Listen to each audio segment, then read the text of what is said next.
Cílem tohoto programu je nejenom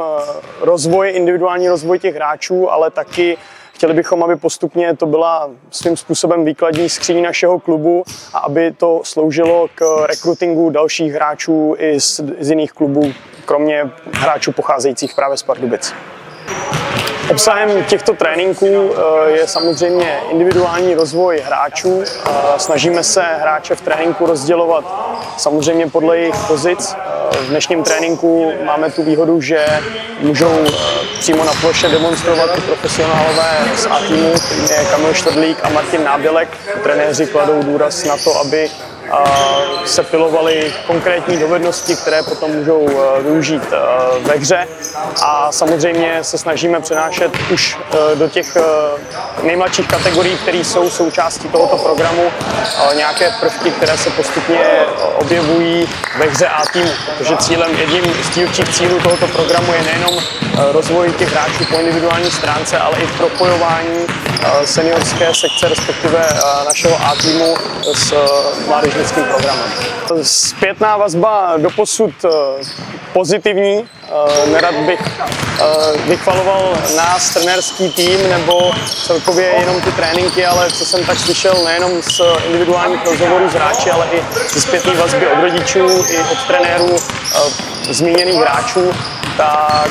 kluci jsou nadšení, nejenom proto, že můžou trénovat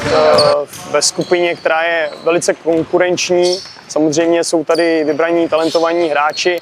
a my jsme od začátku zmiňovali těm hráčům a kladli na srdce, že v tomto programu jsou právě hráči, kteří jsou motivováni pro to, aby se basketbalu věnovali na vrcholové úrovni a tudíž museli k tomu basketu něco obětovat, jak z časového, tak i z nějakého svého energetického hlediska. To znamená investovat do toho zápal, vášeň,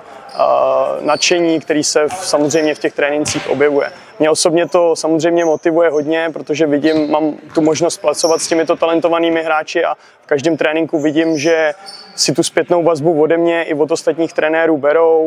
snaží se to zpracovat, snaží se v těch dovednostích zdokonalovat a věřím, že je tohle ta správná cesta pro to, abychom vychovávali hráče nejenom pro náš A tým, ale doufejme i do budoucna pro reprezentační týmy. Vzhledem k tomu, že konkurenční prostředí se samozřejmě se znalostma basketbalu a s dostupností všech možných materiálů a s rozvojem vůbec trenérů, kteří jsou v dnešní době, věřím,